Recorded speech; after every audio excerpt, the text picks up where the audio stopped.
Le repérage en rivière, c'est vraiment primordial. C'est une chose qui prend pas mal de temps, mais c'est hyper important. Il faut prendre le temps de chercher des spots qui cassent un peu la monotonie de la rivière. Là, sur ce cas-ci, on pêche une île. Donc c'est vrai que les îles, c'est souvent des très bons spots sur la rivière. Ensuite, les grosses zones d'herbier, grosses zones de nénuphars, c'est souvent des zones de tenue. Donc moi, pour le repérage en rivière, j'utilise souvent le bateau, c'est ce qu'il y a de mieux. Un petit 2,30, 2,40, c'est parfait. Le mieux, c'est de combiner un moteur thermique. C'est vrai que ça va un peu plus vite pour parcourir un bief. Une fois sur l'eau, une bonne paire de polas, de la patience et on longe les bordures à la recherche de quelques poissons.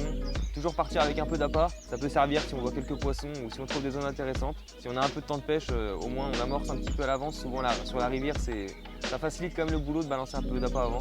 Donc là j'ai les scope exclus dans 20 mm.